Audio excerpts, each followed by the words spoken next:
Joining me now to further explore these ongoing and emerging debates around internet freedom, Silicon Valley censorship, various issues regarding press freedom is NSA whistleblower and president of Freedom of the Press Foundation, Edward Snowden. Ed, welcome back to System Update, and thank you so much for taking the time to talk to me.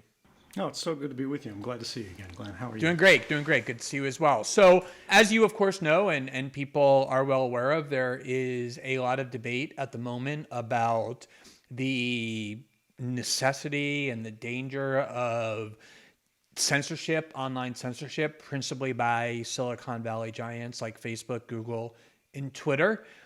The argument I often make as I write about it is that I view it as being very similar to a lot of the work that you and I did together back in 2013, 2014, and the years after that concerning NSA spying on the internet, because to me, I see it as the similar cause, which is internet freedom.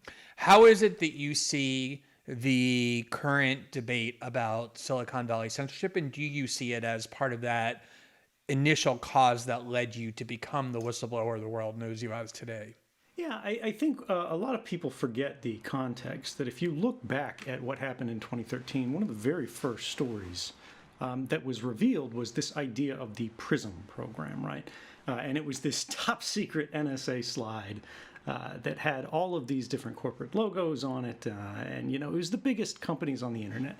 And what the story behind it was that in secret, these companies had all agreed to work with the U.S. government far beyond what the law required of them.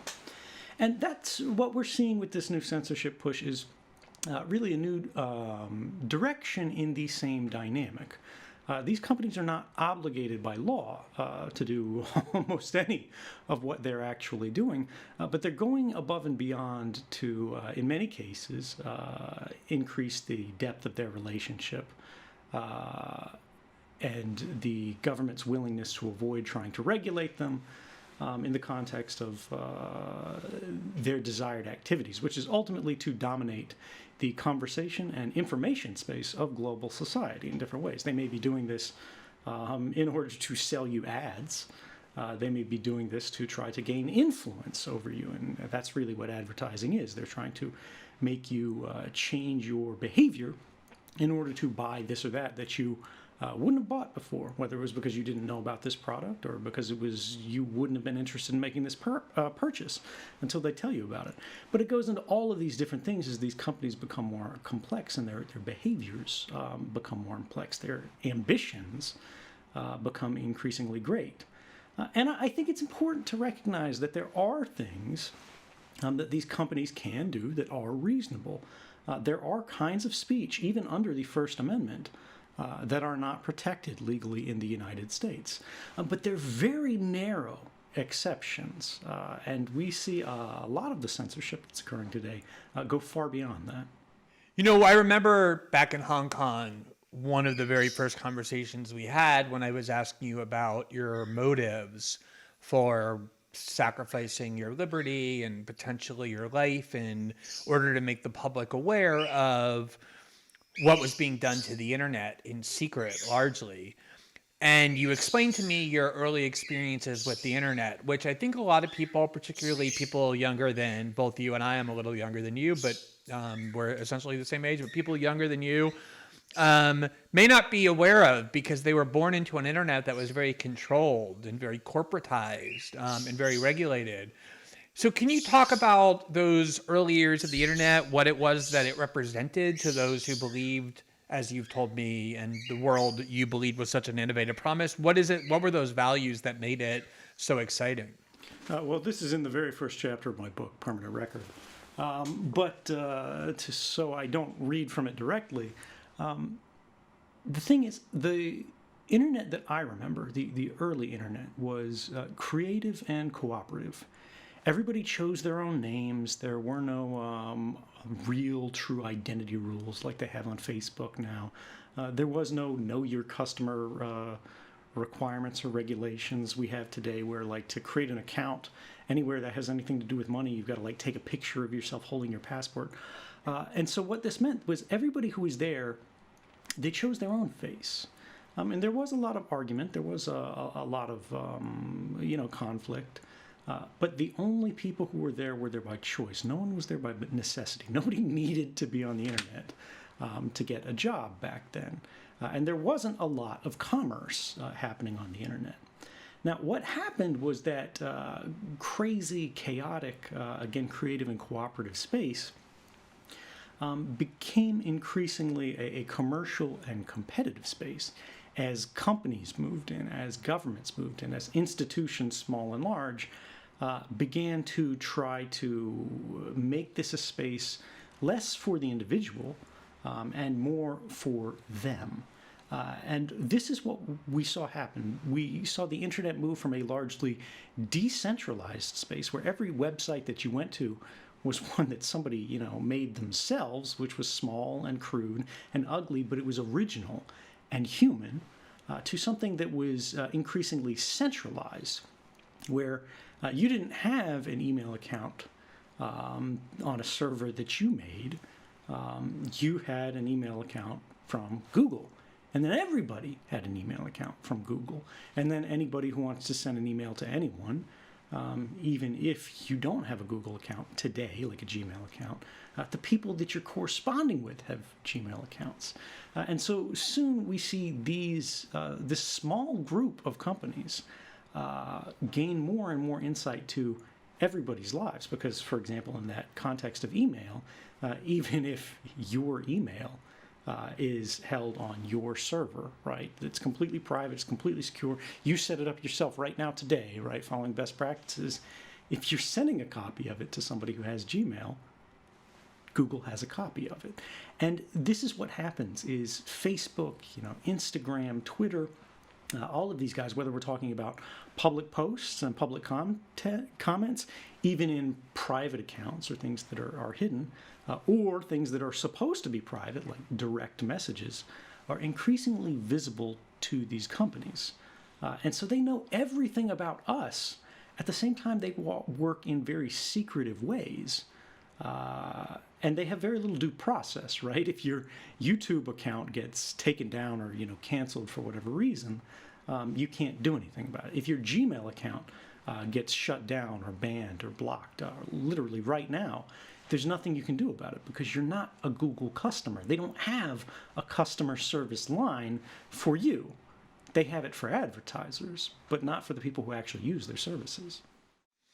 So the argument that is always made when it comes to those advocating for greater regulations and restrictions on speech or privacy is that there's some threat posed to us physically or to our way of life, which things like surveillance and censorship are necessary in order to guard us against. During the Cold War, it was the threat of communism. After 9/11, it was the threat of Islamic extremism. And now in the hands of the Democratic Party and American liberalism and the new administration that seems like they're going to be in power as of January 20th, the argument is, well, there's a new fascist movement of white supremacist domestic terrorism sweeping the United States. And in order to guard against that, we need to make sure that they can't use the internet to freely communicate their ideas, their dangerous ideas, that they can't speak on the internet in order to organize. We need to make certain that we're spying on them and keeping close tabs and monitoring them. As somebody who, first of all, worked inside the security state and various agencies within it, can you shed a little bit of light on what tactics are used to try and get people to acquiesce to these greater powers? And what specifically is your view of the argument I just outlined? One of the most interesting things, like how do you get these companies to play ball? Is it simply through business? The government is a customer of all of the major cloud service providers. I just saw in the last week a headline that said the CIA is awarding a new cloud contract now for those who haven't been keeping score. The last cloud contract for the CIA went to Amazon. This new cloud contract is going to Amazon and Microsoft and Google and every major cloud provider. There's like 5 cloud providers in the US, and all of them magically got a piece of this contract. And this is how they do it. When the government is a major spender, when they're a major customer, when they are also your regulator, you as a company have every incentive to do what they want. And we're not talking here about the political part of government, right? These companies, they live with Democrats, they live with Republicans because they live for more than 8 years at a time. And so for them, what they're making a relationship is what's commonly called the deep state, not in the conspiratorial sense, but what I mean is the administrative state, the bureaucrats, the people that work at senior but working levels of government, and even policy levels of government, but they aren't political levels of government, where it's political appointees who basically get washed out every time the administration changes parties. These people are in charge of contracting. These people are in charge of institutional relationships. These people have those golden Rolodexes that means when they retire, they go and they work for Booz Allen or Lockheed Martin or Dell or Amazon or Google. And if you look today at any one of these major companies, they are hiring people who come from the CIA, who come from the Pentagon, who come from the NSA, who have top secret clearances. And in no case is this more clear than Amazon, which again runs half the internet on their Amazon Web Services platform, where they appointed Keith Alexander. He was director of the National Security Agency under Barack Obama. And he was really one of the senior architects of the mass surveillance program that courts have repeatedly now declared to be unlawful and likely unconstitutional.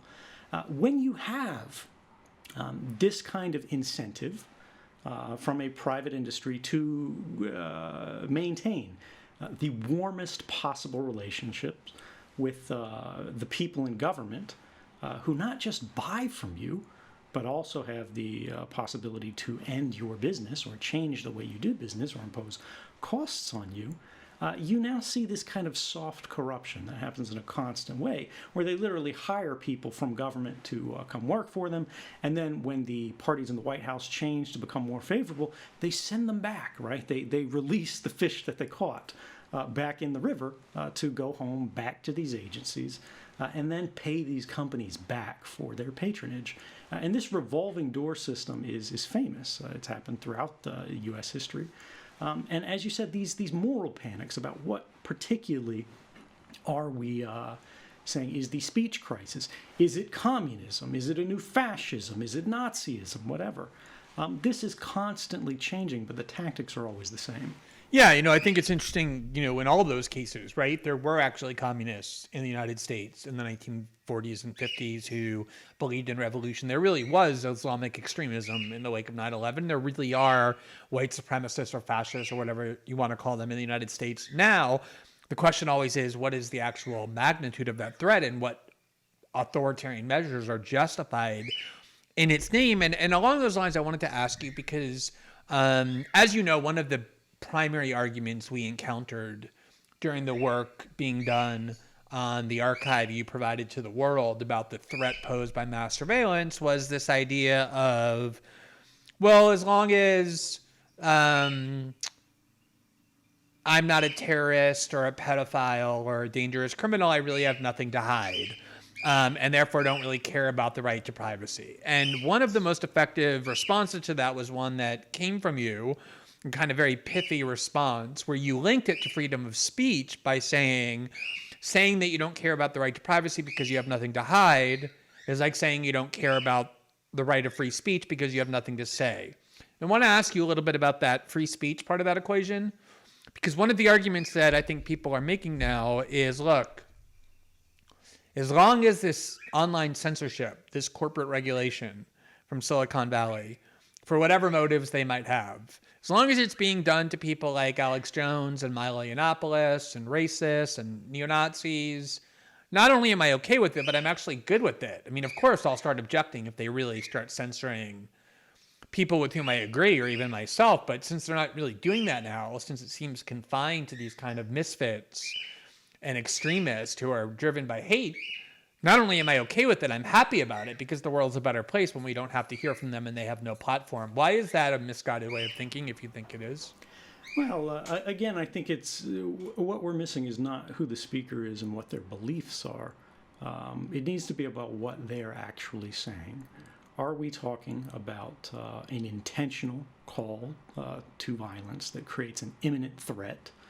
Well, that's already not protected under U.S. law, right? You could go to jail for that kind of incitement. But what's interesting is that the people who are expressing concern about these kind of threats, they're not suing. They're not taking these people to court. Instead, they're going to companies.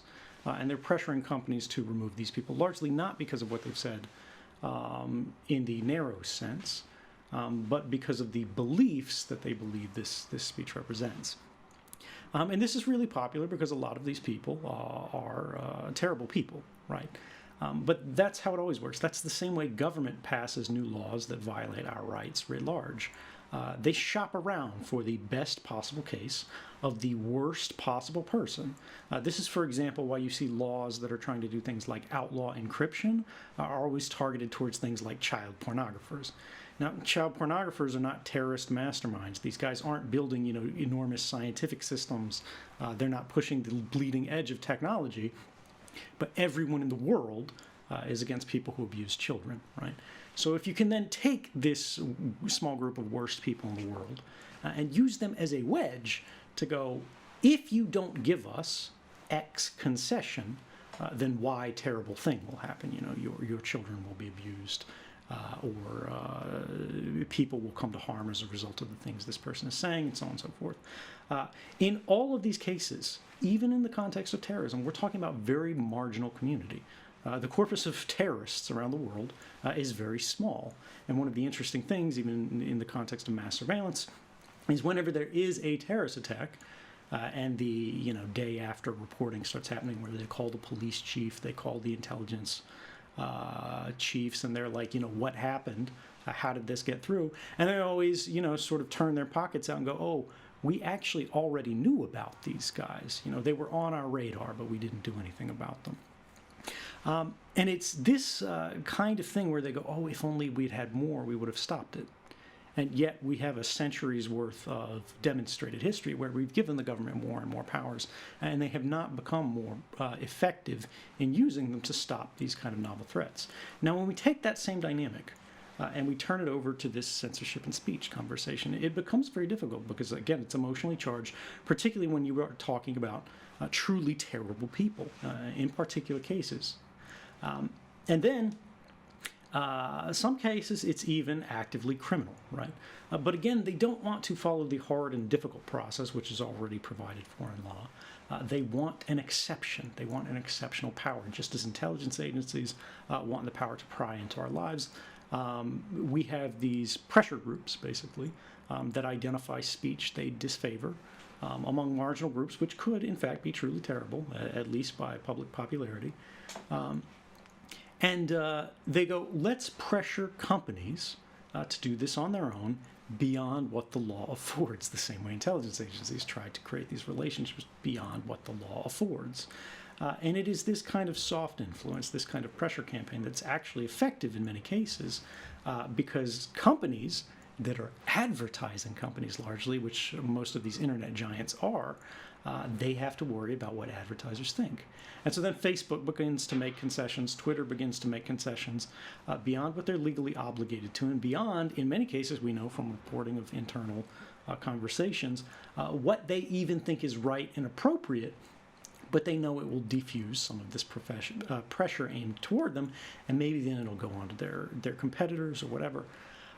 And the thing that I have to be concerned with here is in the United States, we believe, or we're supposed to believe, in this concept of a free and open society, right? We say what we believe, we say what we mean, and as long as you're not causing harm to someone as a result of this, and this is in a concrete, narrow legal sense, you're to be left alone. Congress shall make no law abridging the freedom of speech. Here is what we see people who, in many cases, are not comfortable with the government deciding what can and cannot be said. For example, there's a constant association between this white supremacist movement, right, and Trump supporters. And they go, well, Trump's government is trying to do all of these things to empower these people. He won't condemn them. It's allegiances. And so what we're going to do, or what we're afraid of doing, or what we're afraid of happening, is that he'll change the law, or he'll pass an executive order, or he'll do this and he'll crack down on what you can say, what you can do, all of these things. But we want companies to start doing this thing. Now, if you don't trust the government doing these things because you don't trust the people who are in charge of government, why would you trust companies more to do that? Just as governments change in the wake of elections, you know, you're never more than 8 years away in the United States from a new president. In the context of companies, they can change these people without an election. They can change them immediately. And if you're not comfortable letting the government determine boundaries of appropriate political speech, why are you begging Mark Zuckerberg to do it, right? And I think the reality here is, as you say, what you're getting to is something that's underlying this, which is it's not really about freedom of speech, and it's not really about protecting people from harm in the narrow sense, where they'd be focused on narrow cases and they'd be focused on legal responses to this to hold people truly liable for it. I think what you see is a recognition that the internet has become the de facto means of mass communication today. That represents influence, which represents power.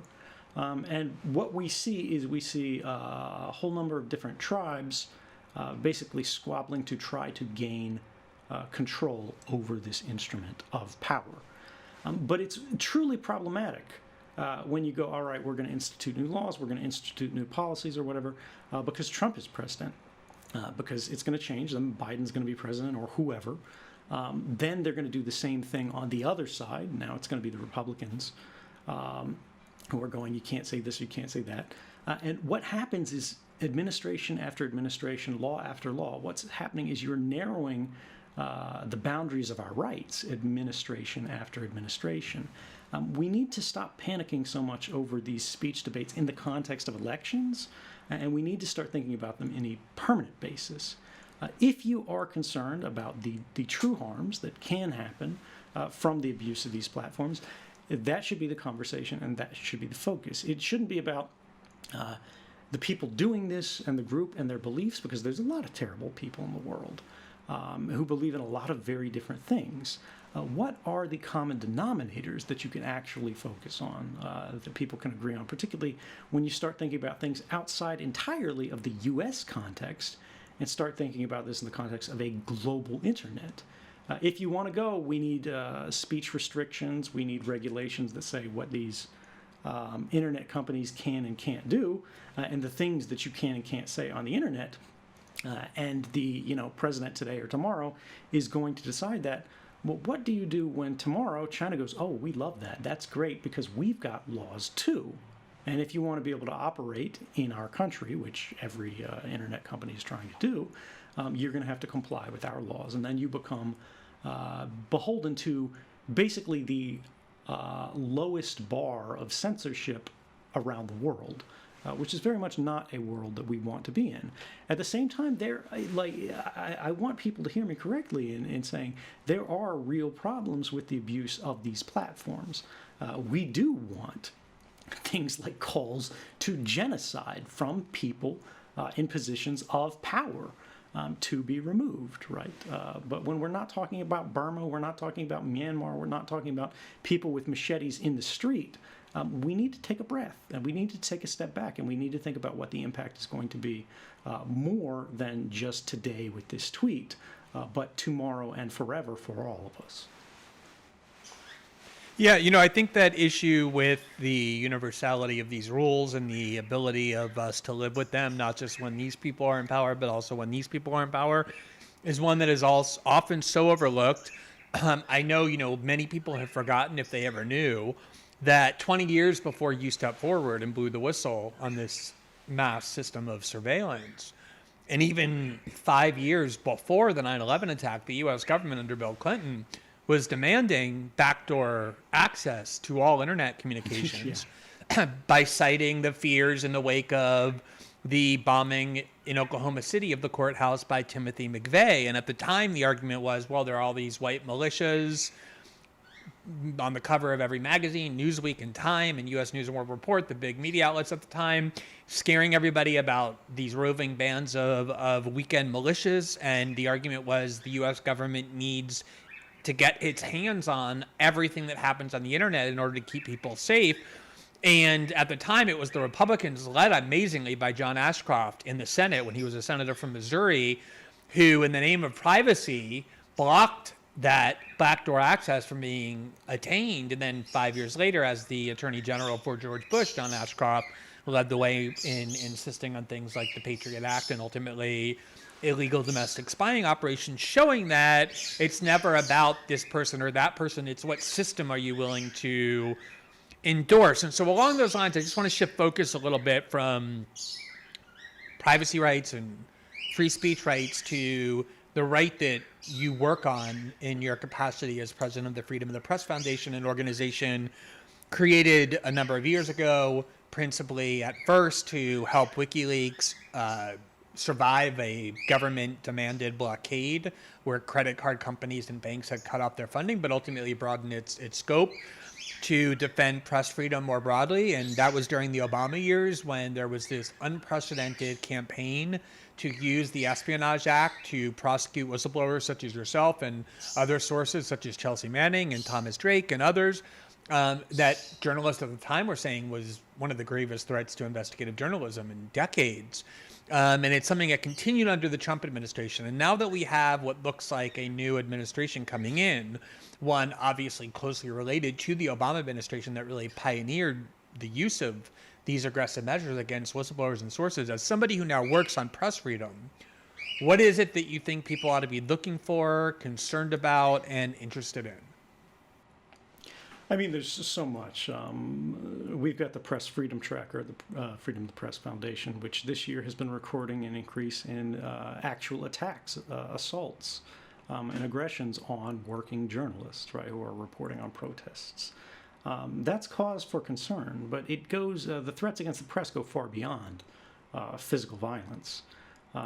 What we see is an increasing tendency to silence journalists who say things that are in the minority. And this actually goes along with, I think, what we've seen in this censorship conversation that we were having before. The internet of today is, as I said, it's become commercial and competitive. And in nowhere is that more clear than I think the winner-takes-all dynamic that you see on every social media site. Right? Everybody's trying to get the most retweets, the most likes, the most shares, whatever. And it's very much a winner-take-all system. And so people very easily fragment off into teams, and journalists are not immune to this. We see skeptics, we see people who are on the political left and right being silenced, and a lot of times by people in the center. And these institutions, particularly that have a lot to lose, when they're standing in contrast to these newer, smaller, less established, bloggy type newsletters and individual things. You just started a Substack as a result of this particular kind of dynamic. But the thing here is, when we talk about what's happening socially in terms of pressures against journalists, criticism, you see threats against journalism, particularly female journalists, online social media, just because people don't like what's being reported. They don't like the facts that are being brought to them. That's a problem, right? But then there's this whole other step, which is, what is the government doing against it? And in nowhere is this more clear, I think, than the war on whistleblowers. Now, this has been going on for many years. Started with Bush, continued under Obama, it continues today. Actually, it escalated under Obama. And, you've got journalists from places like the New York Times who are going, this is not a mirage. This is not something that people are imagining. This is not a partisan issue. These people are backers of Obama. And we all know about the things that have happened under the Trump administration. But when you look at this as a trend, as a dynamic, what you see is the criminalization of journalism.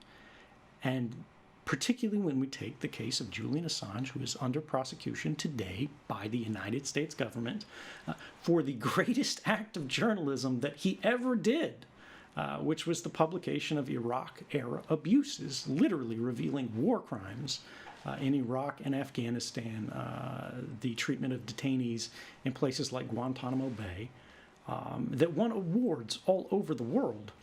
Now he's being prosecuted for that.